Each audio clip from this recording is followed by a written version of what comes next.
حسین علیہ السلام کی خدمت میں چند اشعار امام حسین علیہ السلام کی خوشنودی کی خاطر سب مل کے بلند تر صلوات پڑھ لیں۔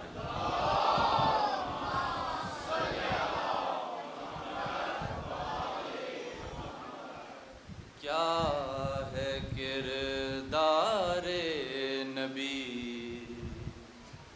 سب کو بتائیں گے حسین، کیا ہے کردار نبی سب کو بتائیں گے حسین، ارے حر کو اپنے ہاتھ سے پانی پلائیں گے، حر کو اپنے ہاتھ سے پانی پلائیں گے حسین، اور شیر زہرا کا اثر کچھ یوں دکھائیں گے حسین، شیر زہرا کا اثر کچھ یوں دکھائیں گے حسین، ارے موت کی چھاتی پہ چڑھ کے مسکرائیں گے حسین،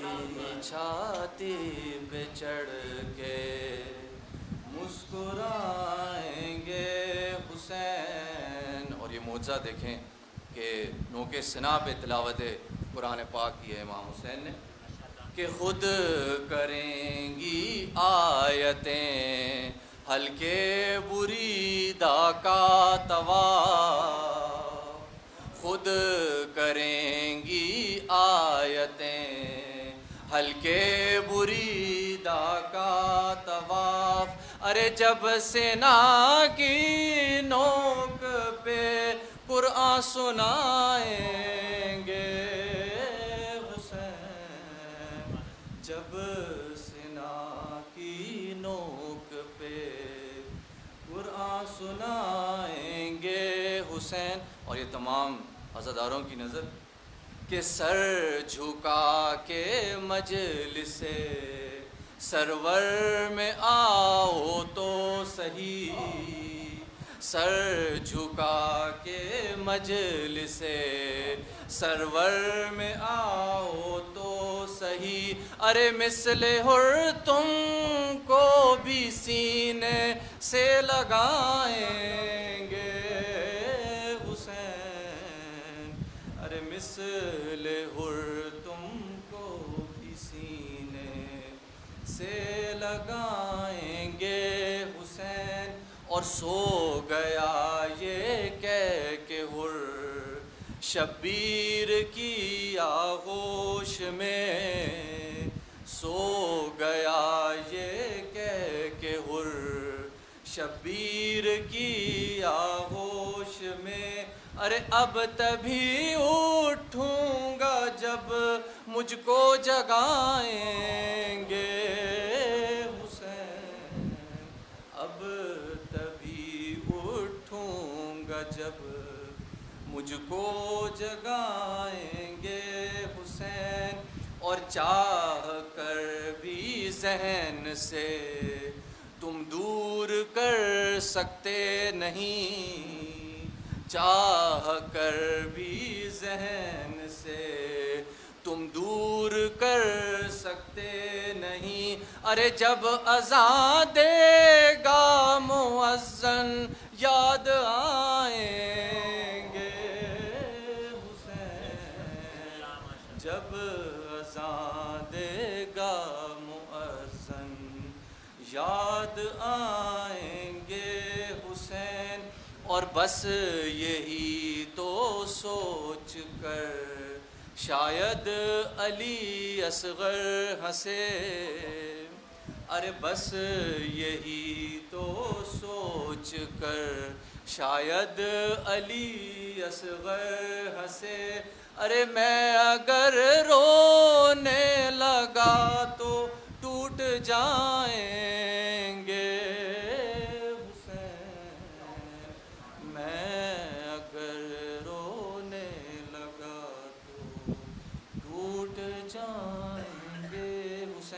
صلوات محمد و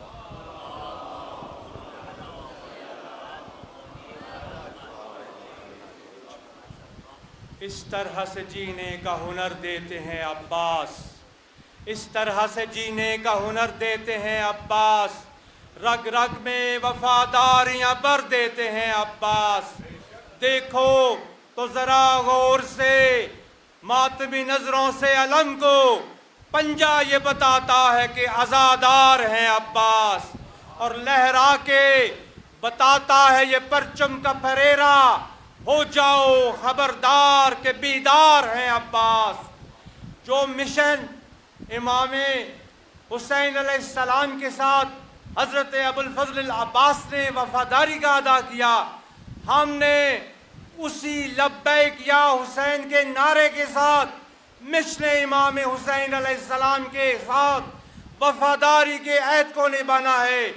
دونوں ہاتھوں کو بلند کر کے تمام توانائیاں جمع کر کے لبیک یا حسین، حسین لبیک یا حسین، لبیک یا حسین، لبیک یا حسین، لبیک یا حسین۔ نہایت ہی ادب و احترام کے ساتھ گزارش کروں گا حجۃ الاسلام والمسلمین جناب علامہ شیخ محمد شفیع نقوی صاحب سے تشریف لائیں اور آج کی مجلس سے خطاب فرمائیں۔ آپ دوبارہ اعلان سماعت فرمائیں کہ کل انشاءاللہ 8:15 بجے مجلس ہوگی، 8:30 بجے معمول کے مطابق آقا صاحب کا خطاب ہوگا، اور شب عاشور کا جو پروگرام ہے وہ رات 11 بجے شروع ہوگا۔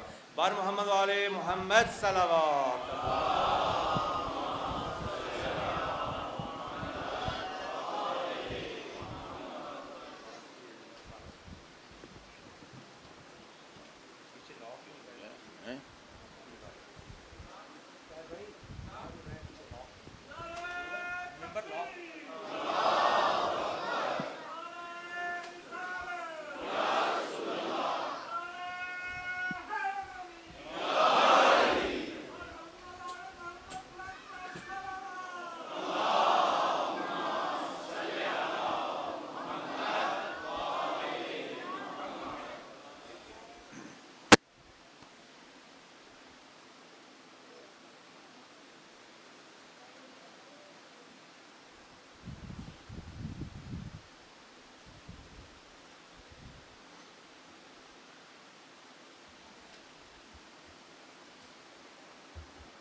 اعوذ باللہ من الشیطان اللعین الرجیم بسم اللہ الرحمن الرحیم الحمد للہ الذی لا يبلغ مدحته القائلون ولا يحصي نعماءه العادون الذي لا يدركه بعد الهمم ولا يناله غوث الفتن والصلاة والسلام على خير خلقه وأشرف بريته الذي سمي في السماء بأحمد وفي الأرضين بأبي القاسم محمد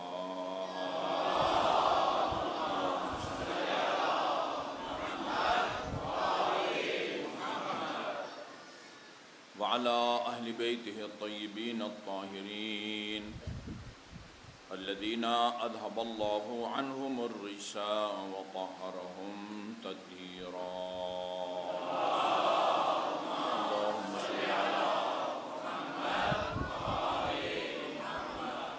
واللعن الأبدي على أعدائهم أجمعين أما بعد فقال الله الحكيم بسم الله الرحمن الرحيم فمن يهدي إلى الحق أحق أن يتبع أمن لا يهدي إلا يهدى ما لكم كيف تحكمون۔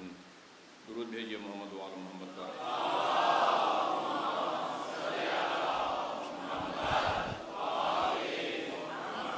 محمد۔ مومنین کرام، مختلف مومنین مختلف موضوعات یا مسائل پر گفتگو یا ان کی وضاحت کی تجویز پیش کرتے ہیں، بعض زبانی اور بعض تحریری طور پر۔ وہ موضوعات ایسے ہوتے ہیں، وہ بذات خود اہمیت کے حامل ہیں، لیکن وہ موضوعات ایسے ہیں کہ جب تک ان کے بارے میں مفصل طور پر گفتگو نہ کی جائے وہ سوال کرنے والے کو تسلی نہیں ہوتی اور وہ موضوع اس طرح تشنا رہ جاتا ہے، یعنی بدتر ہو جاتا ہے معاملہ۔ اس لیے نماز کے حوالے سے اور اسی طرح بہت سارے مسائل کے بارے میں کل ایک صاحب نے وہ چٹ دی تھی 2 کتابوں کے بارے میں۔ یہ ذرا حساس مسئلہ ہے، میں اس کی تھوڑی سی وضاحت کرنا چاہوں گا۔ 2 کتابوں کا نام دیا تھا، ایک کوکب الدری اور ایک نہج الاسرار، کہ بعض اہل منبر ان 2 کتابوں کے حوالے دے کے فضائل پڑھتے ہیں۔ یہ دونوں کتابیں معتبر ہیں یا نہیں ہیں، یہ سوال کیا تھا۔ کوکب الدری اور نہج البلاغہ نہیں، نہج الاسرار۔ ایک دفعہ ایک صاحب بزرگ عالم دین ہماری مسجد الامام صادق میں خمسہ پڑھ رہے تھے، تو مجلس کے بعد کسی نے ان سے پوچھا اسی نہج الاسرار کے بارے میں کہ اس کے بارے میں آپ کی کیا رائے ہے؟ انہوں نے کہا کہ یہ کتاب اول سے لے کر آخر تک جھوٹ کا پلندہ ہے۔ اچھا، ابھی آپ ایسی بعض اوقات ایسی واہ کر دیتے ہیں۔ اچھا بابا، اول سے آخر تک اس میں بسم اللہ الرحمن الرحیم بھی ہے، بہت سارے امیر المومنین کے صحیح فضائل بھی اس کے اندر موجود ہیں۔ ایسا نہیں ہے کہ اول سے لے کر آخر تک جھوٹ کا پلندہ ہے۔ میں آپ کو ایک اصول دیتا ہوں، فارمولہ میں نہیں، یہ امام جعفر صادق علیہ السلام کا دیا ہوا فارمولہ ہے۔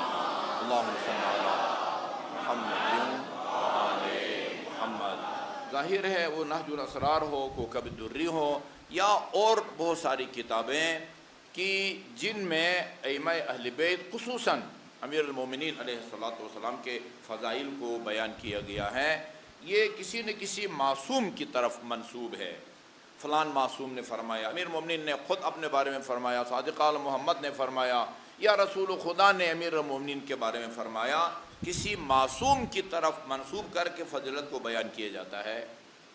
یہ طے شدہ بات ہے کہ ہماری کتب احادیث میں جتنی بھی کتب احادیث کے اندر روایات ہیں وہ سارے کی ساری صحیح اور معتبر اور مستند نہیں ہیں۔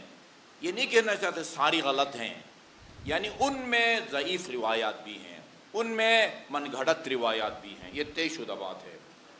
ایک بہت بڑا دہری گزرا ہے، منکر خدا دہری ابن ابی الاوجا، وقتاً فوقتاً امام جعفر صادق علیہ السلام اور امام محمد باقر علیہ السلام کے ساتھ اس کے مناظرے ہوتے تھے۔ وہ خدا کا منکر تھا، خدا کا منکر تھا۔ بھئی جو ہمیں نظر آتی ہے چیز وہ ہے، اور جو ہمیں نظر نہیں آتی وہ نہیں ہے۔ وہ اس سوچ کا مالک تھا، اسی کو دہری کہتے ہیں، اسی کو مادی کہتے ہیں، اسی کو زندیق کہتے ہیں، اسی کو ملحد کہتے ہیں، اسی کو مولوی کہتے ہیں۔ آج کل بہت الحاد جو ہے نا وہ بہت یونیورسٹیوں میں بہت تیزی سے پھیل رہا ہے، اور اس کا سدباب کی بھی ضرورت ہے۔ علماء کرام کوشش کر رہے ہیں، اللہ تعالیٰ ان کو کامیابی نصیب فرمائے۔ الحاد کا رجحان جو ہے نا وہ بہت بڑھ رہا ہے، اور پتہ نہیں کس کا ہے شعر، ہم سمجھتے تھے کہ لائے گی فراغت تعلیم، کیا خبر تھی کہ چلا آئے گا الحاد بھی ساتھ۔ بہت الحاد پھیل رہا ہے۔ یہ ملحد تھا، یہ خلفائے بنی عباس کے دور میں گرفتار ہوتا ہے، توجہ سے سنیے گا، بہت سبق آموز بات ہے یہ۔ اچھا، عدالت نے اس کو سزائے موت سنائی۔ ابن ابی الاوجا جو مسجد النبی میں بیٹھ کے اللہ کے خلاف بولتا تھا کہ اللہ نہیں ہے، اس کو عدالت اس کو وہ سزا سناتی ہے، سزائے موت۔ عدالت میں کھڑے ہو کے یہ اعلان کرتا ہے، اب جب کہ اسلامی عدالت نے مجھے سزائے موت سنائی ہے، میں تمہیں بتا کے جانا چاہتا ہوں کہ میں نے تمہارے اسلام کو وہ کتنا نقصان پہنچایا ہے یا پہنچانے کی کوشش کی ہے. کہا میں نے 4000 روایات گڑھی ہیں، اس کا نہ خدا سے کوئی واسطہ ہے، نہ رسول سے کوئی واسطہ ہے، نہ یہ میں خدا سے کوئی واسطہ ہے، سرے سے خدا کا منکر اور روایات گڑھی ہیں. یہ کوئی عام ایسی سبزی فروش یا پتہ نہیں کوئی وہ موچی نہیں تھا، وہ بندے خدا جی عربی اس کی مادری زبان تھی. آپ اندازہ لگا سکتے ہیں کہ مفضل ابن عمر وہ اس کے ساتھ گفتگو ہوتی ہے، ایک مرحلہ ایسا آتا ہے کہ وہ اس کو قائل نہیں کر سکتا. مفضل ابن عمر جو امام جعفر صادق کے شاگردوں میں سے تھے، وہ اس کو قائل نہیں کر سکتا، اور امام کے پاس آ کے کہتا ہے فرزند پیغمبر میں نے کافی بحث کی ہے، میں اس کو قائل نہیں کر سکا ہوں. فرمایا کل قلم کاغذ اور ڈائری لے کے نا رجسٹر آ کے میرے پاس بیٹھ جاؤ، میں چند لیکچر دوں گا. ان لیکچروں کے بعد کوئی تجھے اس موضوع پر گفتگو میں شکست نہیں دیکھ سکے گا. وہ لیکچر محفوظ ہیں. توحید مفضل کے نام سے اردو میں بھی ترجمہ ہو گیا، مفضل ابن عمر توحید مفضل کے نام سے، بہار الانوار میں بھی ہے، الگ کتاب کی صورت میں بھی ہے توحید مفضل. اچھا جی، مدارس میں دینی مدارس میں بطور نصاب یہ کتاب پڑھائی جاتی ہے. جامعہ اہل بیت میں خود پڑھاتا ہوں یہ توحید مفضل. ایسا لگتا ہے امام جعفر صادق علیہ السلام کسی میڈیکل کالج میں نا کوئی پتہ نہیں وہ اناٹمی کے جو ہے نا وہ سینئر پروفیسر ہے. معجزہ ہے، معجزہ. اب اس کو ذرا پڑھیے تو یہ کوئی ایسا معمولی آدمی نہیں تھا. کہا 4000 روایات گڑھی ہیں، ان میں نے حلال محمد کو تمہارے رسول کے حلال کردہ بہت سارے کاموں کو حرام اور بہت سارے حرام کاموں کو حلال ثابت کرنے کی کوشش کی ہے. اچھا، یہ باتیں پھیلی ہوئی ہے جنگل کی طرح ہماری کتب احادیث میں. جی ہم میں سے کتنے لوگوں میں یہ صلاحیت ہے کہ وہ چھان بین کر کے یہ فیصلہ کر سکیں کہ یہ امام کا اوریجنل کلام ہے اور یہ صرف ابن ابی الاوجاع نہیں، اور بھی گڑھنے والے بہت گزرے ہیں تاریخ میں. ہم میں سے کتنے ایسے لوگ ہیں پڑھے لکھے ہیں، 22 گریڈ کے بھی ہوں گے، 20 گریڈ کو بھی ہوں گے، حتیٰ علماء کرام جن کے سر پر یہ 7 میٹر یا 8 میٹر کا کپڑا بندھا ہوا ہے، ان سب میں وہ صلاحیت نہیں ہے کہ وہ چھان بین کریں اور چھان بین کر کے فیصلہ کر سکیں کہ یہ امام کا معصوم کا حقیقی کلام ہے اور یہ کسی کا من گڑت اور وہ گڑا ہوا کلام ہے. اس لیے امام جعفر صادق علیہ السلام نے فرمایا دیکھو بہت ساری روایات منبروں سے ہماری طرف منسوب کر کے بیان کی جائیں گی، بہت ساری روایات کتابوں میں چھاپ دی جائیں گی. صادق عالم محمد نے فرمایا، امام محمد باقر نے فرمایا، لیکن ہر جو بات چھپ جاتی ہے ضروری نہیں ہے کہ وہ معصوم کا کلام ہو. پھر آپ نے ہم کو ایک فارمولہ دیا ہے. اگر تم معلوم کرنا چاہتے ہو کہ کون سا کلام کلام معصوم ہے اور کون سا کلام من گھڑت ہے، خود ساختہ ہے، ہماری طرف منسوب اس کلام کے مضمون اور مفہوم کو کتاب خدا کے ساتھ ملا کے دیکھو. فما وافق کتاب اللہ فخذوہ، ہماری طرف منسوب جو کلام وہ اللہ کی کتاب کے مطابق ہو، فخذوہ، اس کو لے لو، وہ ہمارا کلام ہے. وما خالف کتاب اللہ، اور جو ہماری طرف منسوب روایت کتاب خدا کے خلاف ہے جی وہاں یہ نہ سوچو یہ معصوم کا کلام ہے جو بالواسطہ خدا کا کلام ہوا کرتا ہے، یہ خدا کا کلام ہے ڈائریکٹ، میں کس کو لوں اور کس کو مسترد کروں. ہاں تمہیں پرواہ نہیں ہونی چاہیے، اس کلام کو دیوار پر مار دو جو کتاب خدا کے خلاف ہے. کیوں؟ فَإِنَّهُ لَمْ نَقُلْهُ، علی سے لے کر مہدی موعود تک کوئی امام کتاب خدا کے خلاف کوئی بات کر ہی نہیں سکتا. کہا وہ ہمارا کلام ہی نہیں ہے، اس کو اٹھا کے وہ دیوار پر مار دو. یہ آپ دیکھیں کوکب الدری ہو، نہج الاسرار ہو، ان میں روایات کو دیکھیں، تھوڑی سی محنت کریں.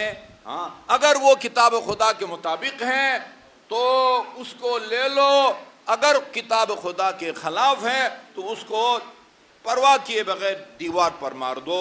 مثلا اس میں اگر یہ لکھا ہوا ہے کہ حضرت علی خالق ہے تو یہ کتاب خدا کے خلاف ہے، کیونکہ خدا نے قرآن میں فرمایا ہے حل من خالق الا اللہ، جی اللہ خالق کل شیء، یہ کتنی کلیئر آیے کریمہ ہے، اللہ خالق کل شیء، اس کائنات میں جو مخلوق بھی ہے اس کا خالق اللہ ہے، اور موجودات میں ایک خدا کی ذات ہے جو مخلوق نہیں ہے، اس کے علاوہ وہ محمد مصطفیٰ صلی اللہ علیہ وسلم ہو، آپ کی آل پاک ہو، یا دنیا کی اور مخلوقات، ہر مخلوق کا خالق اللہ تعالیٰ کی ذات ہے۔ لہٰذا آپ دیکھ لیں ان میں اگر کتاب خدا کے خلاف کوئی بات ہے جی، یا اس میں معصوم کی طرف، معصوم کے لیے ایسے کمال کو ثابت کیا گیا ہے جو خدا کی ذات کے ساتھ مخصوص ہے۔ خدا سورہ بقرہ کی یہ آیت ہر وقت آپ کے پیش نظر ہونی چاہیے، یا ایھا الناس اعبدوا، اے لوگو عبادت کرو، کس کی عبادت کرو؟ ربکم، اپنے رب کی عبادت کرو۔ کون سا رب؟ الذی خلقکم، وہ کہ جس نے تم کو پیدا کیا ہے، والذین من قبلکم، اور ان کو پیدا کیا ہے جو تم سے پہلے تھے۔ اس آیے کریمہ سے یہ نتیجہ نکلتا ہے ہم جس کی عبادت کرتے ہیں نا، ایاک نعبد، ہم صرف اسی کو رب کہہ سکتے ہیں اور اسی کو اپنا خالق کہہ سکتے ہیں۔ معبود کے علاوہ اس کائنات میں نہ کوئی اور خالق ہے اور نہ کوئی رب ہے۔ فارمولہ یہ ہے، اس فارمولہ کے تحت آپ کتابوں کو ان میں جانچ پڑتال کر سکتے ہیں۔ باقی ایک ایک روایت کے بارے میں تحقیق کروں، یہ نہ میرے پاس ٹائم ہے اور نہ آپ کے پاس اس کا حوصلہ ہوگا۔ فارمولہ یہ ہے، فما وافق کتاب اللہ فخذوہ، یہ صادق آل محمد کا دیا ہوا فارمولہ ہے۔ جو باتیں ہماری طرف منسوب ہیں وہ کتاب خدا کے مطابق ہے، اس کو لے لو، اور جو کتاب خدا کے خلاف ہے اس کو دیوار پر مار دو، اس لیے کہ فإنہ لم نقلہ، کتاب خدا کے خلاف ہم کوئی بات کرتے ہی نہیں ہیں۔ بابات بلند درود بھیجیے محمد وآل محمد پر۔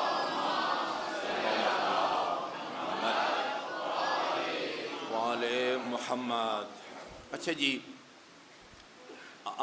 آج تک کی مجالس کا خلاصہ آپ کے انشاءاللہ ذہن میں ہے، اور میں بہت مختصر الفاظ میں اس کو وہ دہرائے دیتا ہوں کہ ہمارے تمام مسلمانوں کے عقیدے کے مطابق اللہ نے اس انسان کو رسول یا نبی بنایا ہے، کسی بھی زمانے کا ہو، بنی اسرائیل کا نبی ہو یا کوئی اور، جو اپنے زمانے کے تمام انسانوں سے افضل ہو۔ اور ہمارے عقیدے کے مطابق رسول کے بعد جو جانشین رسول ہے، بلکہ اہل سنت کے مفتی حضرات کا بھی بیان میں نے سنا ہے کہ رسول کے بعد بھی رسول کا جانشین اس کو ہونا چاہیے جو رسول کے بعد سب سے افضل کو، جو جس کو افضل سمجھتا ہے اس کو رسول کا جانشین اور خلیفہ مانے، کسی سے الجھنے یا کسی کو نیچے دکھانے کی ضرورت نہیں ہے۔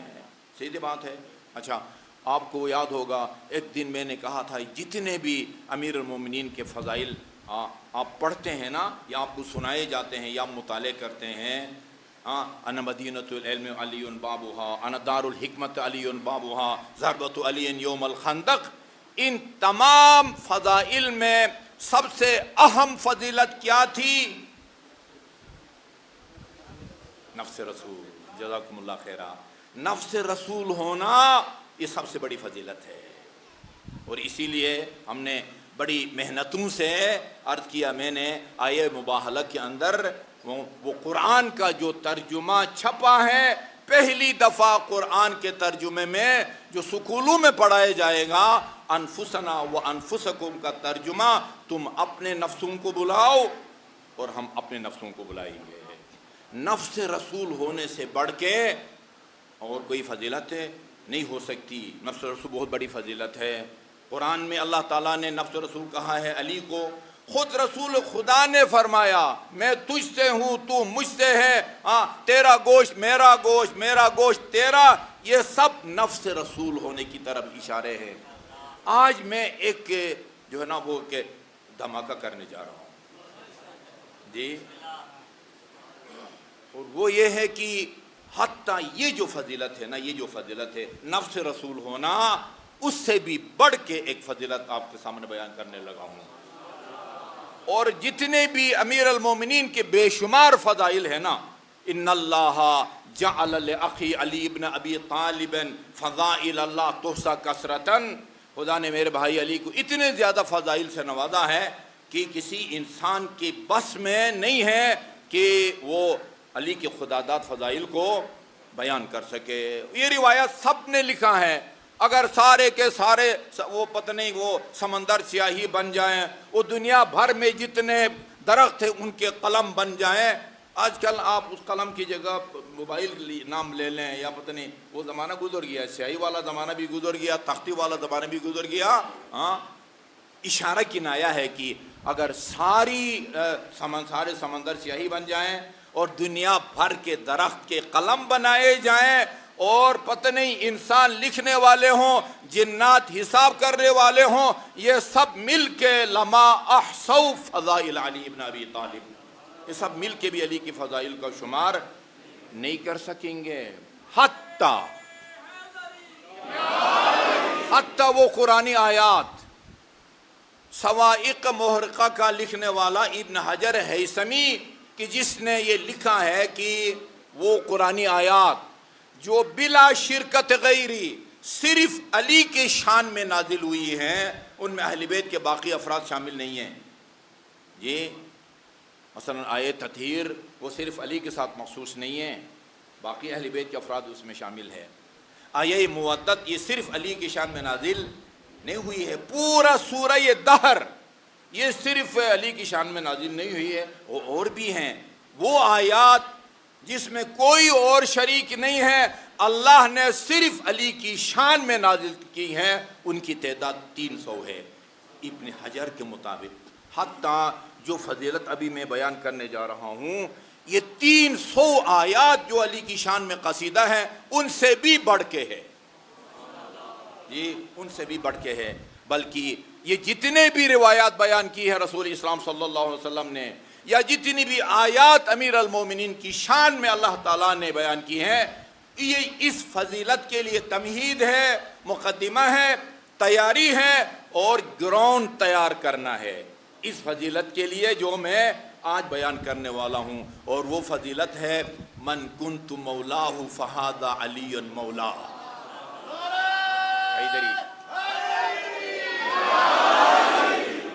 چونکہ علی بے شمار فضائل کا مالک ہے، اس لیے من کنت مولاہ فہذا علی مولا.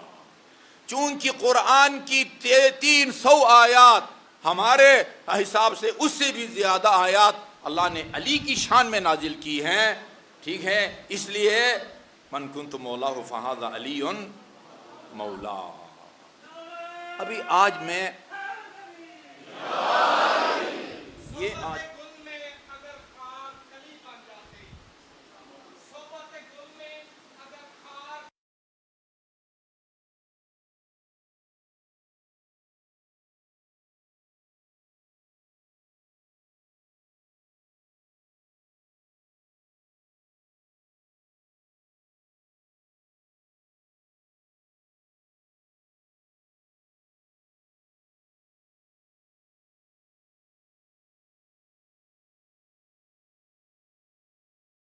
جی یہ بہت ساری کتابوں میں خطبہ غدیر کو بیان کیا جاتا ہے، لیکن ان میں جو خطبہ غدیر کی جان ہے نا، جان، روح روان، اس کو بیان نہیں کرتے. اچھا، یہ میں مکمل خطبہ غدیر تبری کے حوالے سے لایا ہوں. تبری، 2 تبری ہیں، ایک شیعہ تبری ہے اور ایک سنی تبری ہے. یہ جو اہل سنت تبری ہے، جن کی کتاب وہ تاریخ تبری ہے، اس کے بارے میں محققین کے الفاظ یہ ہیں. ان کا نام پورا ہے حافظ محمد بن جریر الطبری ابو جعفر. مفسر بھی ہیں اور مورخ بھی ہیں. توجہ سے سنیے گا، آپ بے شک نعرہ نہ لگائیں، لیکن میری محنت ضائع نہ ہونے دیں، ٹھیک ہے جی. وہ لگائیں گے تو ثواب ملتا ہے. میں نے روایت پڑھی ہے، جب آپ یا علی یا محمد کا نعرہ لگاتے ہیں نا، شیطان کے مہرے ہل جاتے ہیں. ٹھیک ہے، یہ اپنی جگہ پر ہے۔ خطیب بغدادی نے اس کے حالات میں لکھا ہے کان امامن، تبری اس معنی میں امام نہیں جس معنی میں ہمارے 12 امام ہیں، پیشوا محدثین کا، مورخین کا، کان امامن زاہدن، زاہد تھا، رافضا للدنیا، یہ تارک دنیا تھا، جو کہاں ہے وہ کسی لالچ میں یا کسی لفافے کی چکر میں نہیں کہا ہے، یحکم بقولہ، جی اس کے قول کے مطابق فیصلے کیے جاتے تھے، یرجع الی رائہ، اور ہمیشہ اس کی رائے کی طرف لوگ رجوع کرتے تھے، لمعرفتہ و فضلہ، یعنی تبری کے بارے میں یہ الفاظ ہیں جو ہے نا وہ قیمت لگاتے ہیں مورخین کی نا۔ اس تاریخ تبری کے الفاظ آپ کو میں ابھی سنانے لگا ہوں، اور یہ آخری راوی جو اس کو نقل کرتے ہیں وہ زید بن ارقم ہیں۔ وہ کہتے ہیں لما نزل النبی بغدیر خم فی رجوعہ من حجۃ الوداع، رسول خدا جب حجۃ الوداع بجا لا کے مقام غدیر خم پہنچے، جحفہ کے قریب ہے جو مین میقات میں سے ہے، مقام غدیر خم پہنچے تو نادا الصلاۃ جماعتاً، مسلمانوں کو اگر کسی مقصد کے لیے جمع کرنا ہوتا تھا تو مثلا اس طرح اعلان کرتے تھے الصلاۃ جماعتاً، بھائی سب جو ہے نا وہ جمع ہو جاؤ، ایک غیر معمولی اعلان ہونے والا ہے۔ فاجتمعنا، زید بن ارقم کہتے ہیں کہ ہم سب جمع ہو گئے، فخطب النبی خطبۃ بالغہ، نہایت فصاحت اور بلاغت پر مشتمل ایک خطبہ آپ نے دیا، ثم قال، اور پھر فرمایا ان اللہ انزل الی، ابھی اللہ تعالیٰ نے یہ مجھ پر آیت نازل کی ہے، بلغ ما انزل الیک من ربک، یعنی اس سے پتہ یہ چلتا ہے کہ اعلان کا جو مضمون ہے نا وہ پہلے آن حضرت کو بتایا گیا تھا، اور اللہ فرماتا ہے کہ وہ جو آج کے اعلان کا جو مضمون پہلے جو تجھ پر اتارا گیا ہے یہ بڑا اچھا موقع ہے، اس کا برملا اعلان کر دو۔ ما انزل الیک، جو تجھ پر اعلان نازل کیا گیا تھا اس کا اعلان کرو، جی ہاں، وَإِن لَمْ تَفْعَلْ، یہ عجیب ڈراؤنی آیت ہے، اگر یہ کام نہ کیا، وہ پیغام نہ پہنچایا، فما بلغت رسالتہ، گویا رسالت کی تبلیغ ہی نہیں کی۔ آگے اس سے بھی عجیب بات یہ ہے واللہ یعصمک من الناس، اس کا مطلب ہے کہ اس اعلان کے نتیجے میں مجمع کی طرف سے کسی ریئیکشن کا خطرہ تھا، اس لیے فرمایا کہ یہ اعلان کر دے واللہ یعصمک من الناس، اللہ لوگوں کے شر سے آپ کو بچائے گا۔ یہ سیدھے قرآنی آیت کا جی ترجمہ ہے۔ اچھا جی، اعلیٰ وقد امرنی جبرائیل ان ربی ان اقوم، جبرائیل امین نے میرے رب کا یہ پیغام مجھ تک پہنچایا ہے کہ آج ابھی کھڑے ہوں اور وَأُعْلِمَ كُلَّ أَبْيَضَ وَأَسْوَدْ، اور ہر اسود اور ابیض، ہر سفید اور ہر سیاہ، ہر سفید پوش اور سیاہ پوش، سب کو یہ بتا دوں، اعلان کروں ان علی ابن ابی طالب، کہ علی ابن ابی طالب جو ہیں اخی، تو کل بتایا تھا ہاں دنیا اور آخرت دونوں میں تو میرا بھائی ہے، یہ بتا دو ان کو کہ علی میرا بھائی ہے، وہ وصی، میرا وصی ہے، اور وہ خلیفتی، اور والامام بعدی، اور میرے بعد تمہارا، یہ کوئی کسر چھوڑی ہے رسول خدا نے؟ رسول خدا نہیں بلکہ اللہ نے، یہ تمام الفاظ اللہ تعالیٰ کی طرف سے ہے نا، یہ بتا دے کہ علی میرے بعد میرا بھائی ہے، میرا وصی ہے، میرا خلیفہ ہے، اور میرے بعد تمہارا امام ہے۔ فَسَأَلْتُ جِبْرَائِیل أَن يَسْتَعْفِيَ لِي رَبِّي، میں نے جبرائیل سے کہا کہ یہ میری درخواست خدا کی بارگاہ میں پیش کرو کہ فی الحال اس کو ملتوی کرتے ہیں، ٹھیک ہے جی، کیوں بھائی؟ اس لیے کہ لعلمی بقلت المتقین وکثرت المؤذنین لی، کیونکہ متقی افراد اقلیت میں ہیں اور مجھے اذیت دینے والے جو ہے نا بہت ہیں۔ ایک لفظ استعمال کرتے ہیں سبوتاج، یا اس کا خطرہ ہے۔ اور یہ ابھی جو بتاؤں گا آپ کو کہ جنہوں نے اعتراض کیا اس اعلان پر، اس کا مطلب یہ ہے کہ انہی کی طرف اشارہ ہے جی، وہ ابھی میں آپ کو بتاؤں گا۔ یا واللائمین لکثرت ملازمتی لعلی، اور اس لیے وہ مجھ سے نالاں ہیں۔ میں نے نالاں کا لفظ استعمال کیا ہے، اگر جو لفظ ادھر ہے اس کا ترجمہ کروں، وہ میری ملامت کرتے ہیں جی، مجھے اچھا نہیں سمجھتے۔ کس لیے؟ اس لیے کہ میں علی کو ہمیشہ اپنے ساتھ رکھتا ہوں جی، اور یہ کہ وہ شدت اقبال علیہ ہے، اور یہ کہ میں بہت زیادہ علی پر توجہ دیتا ہوں۔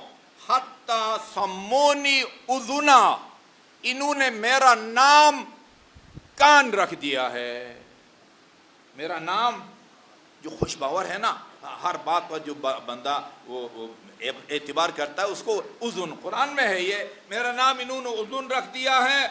اور دیا فقال اللہ تعالی، اللہ نے چنانچہ فرمایا ہے وَمِنْهُمُ الَّذِينَ يُؤْذُونَ النَّبِيَّ، کچھ لوگ ایسے ہیں جو نبی کو اذیت دیتے ہیں، وَيَقُولُونَ هُوَ اذن، اور رسول کے بارے میں کہتی ہے تو سراپا اذن اور کان ہے۔ قل، ان سے کہو اذن خیر لکم، بھئی رسول کا اذن ہونا اس میں تمہاری بھلائی ہے، کون سی اس میں تمہارے نقصان کی بات ہے؟ رسول تمہاری بات پر اعتبار کرتے تو اچھی بات ہے نا، یا یہ اذن ہونا اچھی بات ہے۔ فقال تعالی، یا ولو شئت، اس کے بعد فرمایا یہ جو لوگ اس طرح کی باتیں کرتے ہیں نا، یہ تو قرآن کی آیت ہے نا کہ بھئی اذن کہتے ہیں، اور کہتے ہیں کہ میں اگر چاہوں نا تو ان کا ایک ایک کا نام لے کے بتا سکتا ہوں، لیکن ان کی جو ہے نا میں بے عزتی، یعنی پردہ پوشی کے لیے میں ان کا نام نہیں لے رہا، ورنہ نام لے کے ان کا جو ہے نا وہ بتا بھی سکتا ہوں جی ہاں۔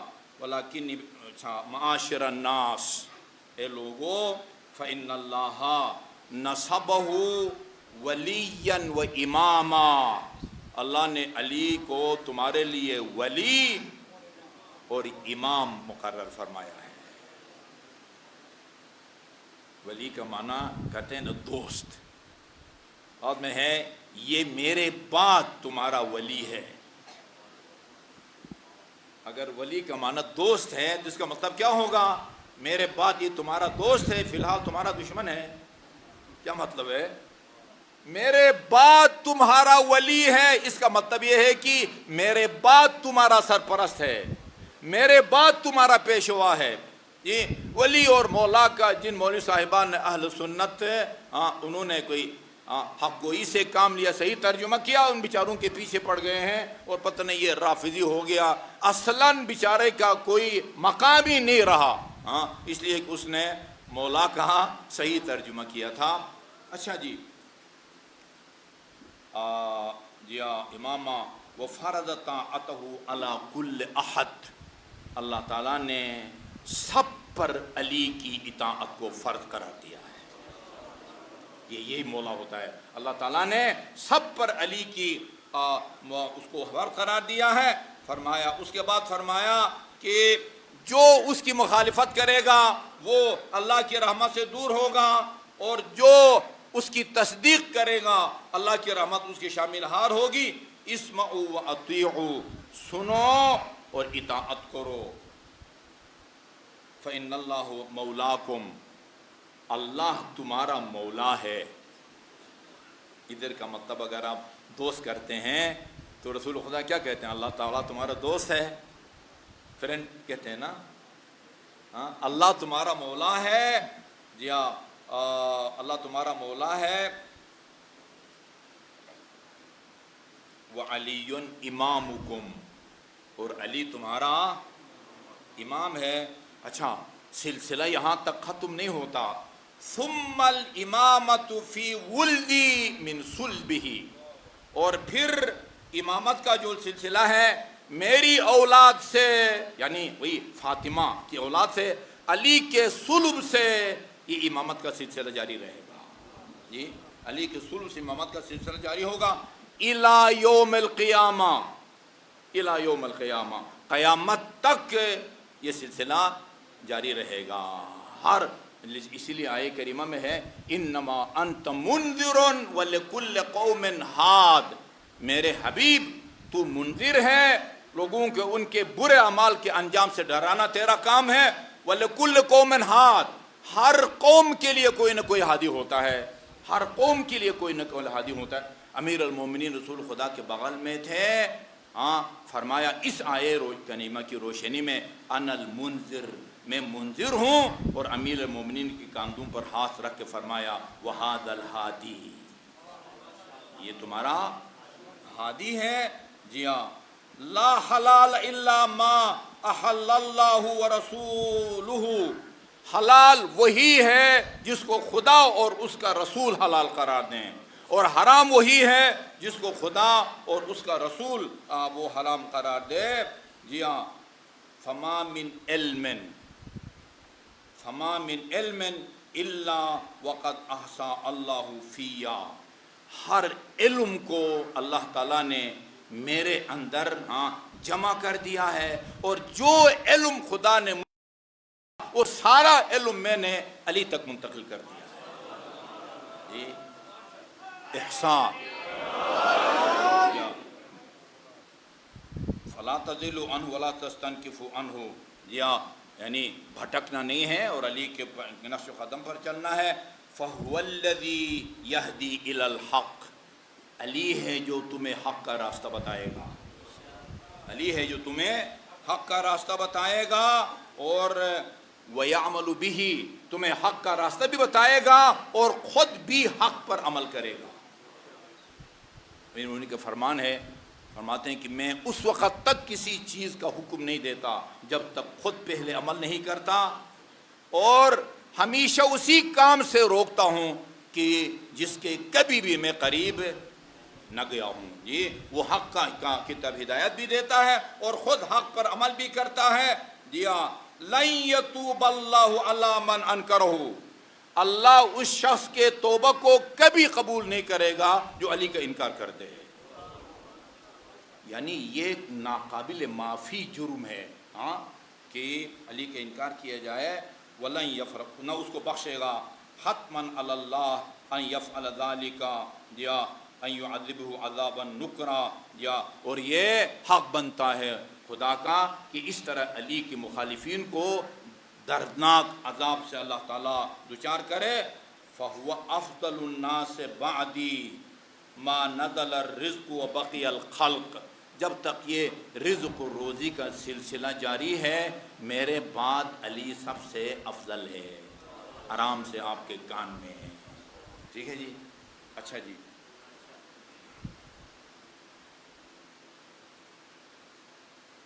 فَلْتَنْظُرْ نَفْسٌ مَا قَدَّمَتْ لِغَدٍ، یہ قرآن کی آیت ہے جس کو آپ نے اپنے خطبے کا حصہ بنا دیا ہے.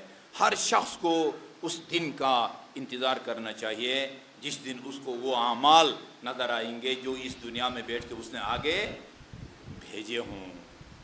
اچھا جی، ابھی خطبہ جاری ہے لیکن میں چلتے چلتے آپ کو بتا دوں، پہلے بھی عرض کر چکا ہوں کہ سکولوں میں پڑھانے کے لیے قرآن کا ترجمہ تیار کیا گیا ہے، اور اس قرآن کے ترجمہ کا نام ہے مطالعہ قرآن برائے طلبہ و طالبات. 7 حصوں پر مشتمل ہے، جلدیں کہیں یا 7. ان کا پروگرام یہ ہے کہ ایک ہی جلد میں بعد میں ترجمہ قرآن آئے گا. ہر سورہ کے شروع میں اس کی شان نزول ہے. شان نزول کا مطلب یعنی کس موقع پر یہ آیہ نازل ہوئی. جی اچھا، اس میں اس ترجمے کو تمام مکاتب فکر کے لیے قابل قبول بنانے کے لیے کمیٹی بنائی گئی. اس میں اہل حدیث کے علماء کی نمائندگی تھی، دیوبندی حضرات کی بھی نمائندگی تھی، اچھا جی بریلویوں کی نمائندگی بھی تھی، شیعوں کی بھی نمائندگی تھی. میں آپ کی اس میں نمائندگی کر رہا تھا. سورہ معارج، سأل سائل بعذاب واقع للکافرین لیس لہ دافع۔ اچھا، اس کی شان نزول میں لکھا ہوا تھا، ایک بندہ نضر ابن حارث وہ رسول خدا کی خدمت میں آیا اور کہا یا رسول اللہ دعا کریں اللہ مجھ پر عذاب نازل کرے، ایسی بیٹھے بیٹھے۔ اچھا، میں نے کہا یہ کوئی معقول بات ہے بھائی، کیوں اس کو ایسی عذاب وہ سزا بھگتنے کا شوق پیدا ہو گیا ہے؟ اچھا، پھر میں نے یہ ہے الغدیر عبد الحسین امینی کی، انہوں نے 29 مستند کتابوں کے حوالے سے یہ لکھا ہے کہ یہ سورہ معارج سأل سائل بعذاب واقع للکافرین لیس لہ دافع، سوال کرنے والے نے ایک ایسے عذاب کا سوال کیا جو ٹلنے والا نہیں ہے۔ وہ میں نے حوالے دے کے لکھا ان کو، وہ جو بریلویوں کے مولانا صاحب تھے ان کے ذمہ لگ گیا، اگلی میٹنگ میں اس کی عبارت بنا کے لائیں گے، اس کو ہم کتاب میں شامل کریں گے۔ اب جلدی یہ عبارت میں آپ کو پڑھتا ہوں جو نصاب میں شامل کر دیا گیا ہے۔ ہر مسلمان، پاکستانی مسلمان اس کو پڑھے گا، وہ اہل حدیث ہو، دیوبندی ہو، بریلوی ہو یا شیعہ ہو۔ آپ بآواز بلند ایک مرتبہ درود بھیجیے۔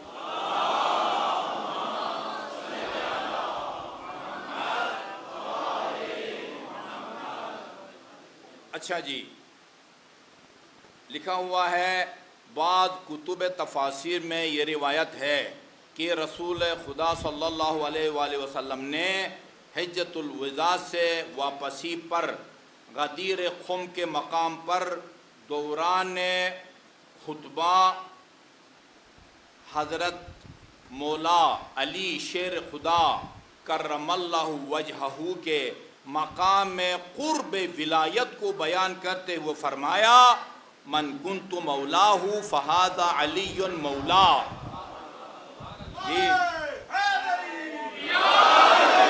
جس کا میں مولا ہوں اس کا علی مولا ہے۔ تو جب یہ خبر حارث بن نعمان فہری یا بعض تفاسیر کے مطابق نضر ابن حارث کو پہنچی، اب اندازہ آپ کو ہو رہا ہے کہ رسول خدا کیوں احتیاط کر رہے تھے، کسی اور موقع پہ کرتے ہیں۔ اچھا، جب ان کو یہ خبر تو اس نے کہا، وہ اپنی اونٹنی پر سوار ہو کر آپ کے پاس آیا اور رسول اللہ سے اعتراض کرتے ہوئے کہنے لگا، اے محمد، آپ نے ہمیں کلمہ شہادت، نماز، روزہ، زکوٰۃ کا حکم دیا، ہم نے قبول کر لیا، مگر آپ راضی نہ ہوئے، یہاں تک کہ آپ نے اپنے چچزاد علی کو ہم پر فضیلت دے دی۔ اب وہ سوچیں، جو کہتے ہیں مولا کا مطلب دوست ہوتا ہے، دوست کو دوست پر کوئی فضیلت ہوتی ہے، اپنے چچزاد کو فضیلت دے دی جی۔ یہ آپ نے اپنی طرف سے یہ اعلان کیا ہے یا پھر اللہ کی طرف سے؟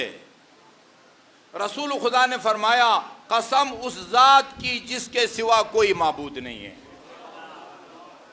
عربی میں الفاظ یہ ہیں، والذی لا الہ الا ہو، قسم اس ذات کی جس کے سوا کوئی معبود نہیں ہے۔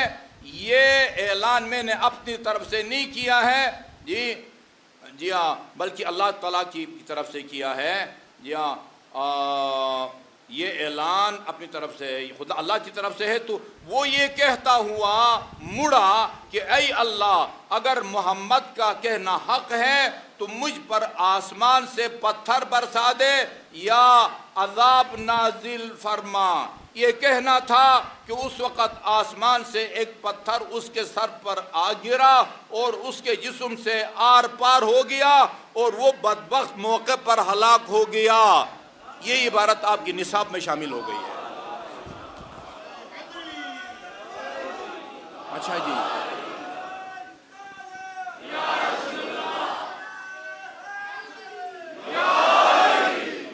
یہ کمیٹی بنی تھی قرآن کے ترجمے کے لیے، ٹھیک ہے جی۔ اس نے یہ لکھا ہے، اور افسوسناک بات یہ ہے کہ جس صاحب نے، اچھا، اور ہر جلد جو ہے نا اس کے شروع میں ہم 5 کے دستخط کہ ان مضامین پر ہم نے دستخط کیے ہیں، اور جس بندے خدا کے دستخط ہیں اس کی ایک کلپ میں نے سنی ہے، یہ شیعہ من کنت مولا فہد علی اور مولا کو وہ علی کی ولایت اور خلافت کے ثبوت میں پیش کرتے ہیں، حالانکہ اس کا کوئی اس سے تعلق نہیں ہے۔ وہ تو خالد بن ولید اور علی کا جھگڑا ہو گیا تھا تو وہ علی کی حمایت پہ رسول خدا نے فرمایا جس کا میں دوست ہوں اس کا علی دوست ہے، اور خدا کا خوف کر۔ ادھر ہمارے سامنے تسلیم کیا ہے، کوئی گنجائش نہیں تھی۔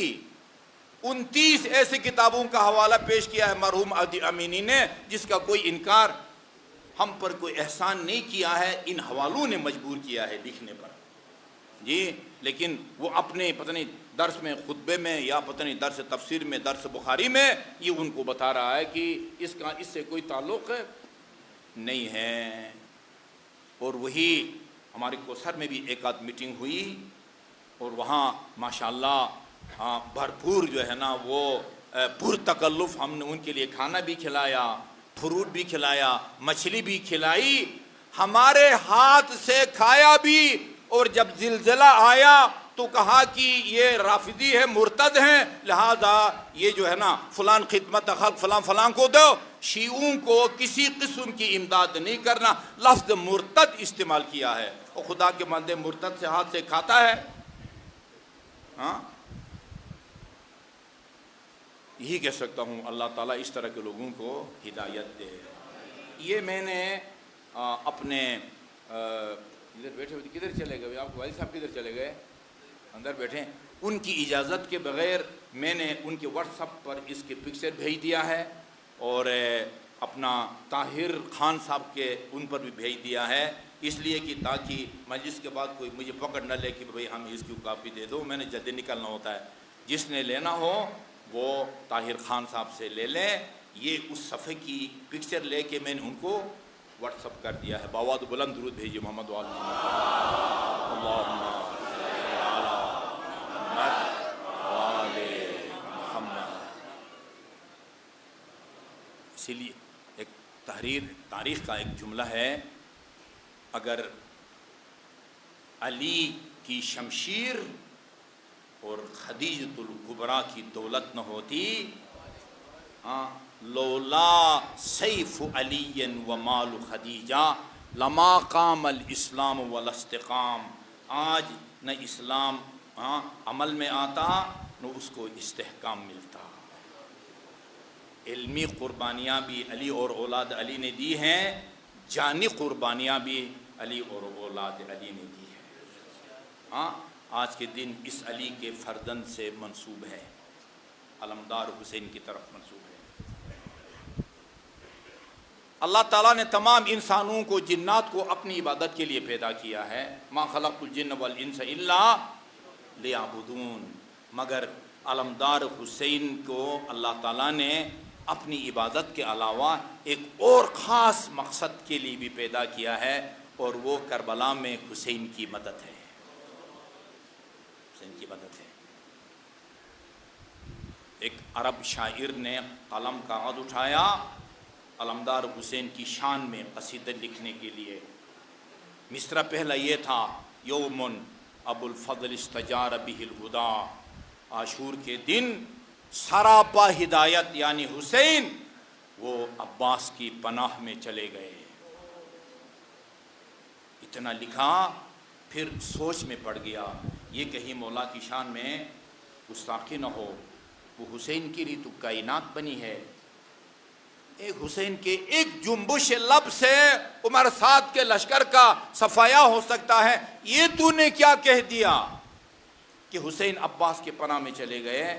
چھوڑ دیا قلم کاغذ اور اسی پریشانی کے عالم میں سو جاتا ہے، اور خواب میں نواسۂ پیغمبر کو دیکھا، فرمایا، شاعر سے کہا کہ تمہارا مصرع غلط نہیں ہے، اہل بیت کا سہارا پناہگاہ عباس تھے، اس کے تصور سے جی رہے تھے۔ اور فرمایا امام نے کہ تیرا مصرع پہلا صحیح ہے، میں دوسرا مصرع میں تمہیں بنا کے دیتا ہوں۔ یوم ابو الفضل استجار بہ الہدی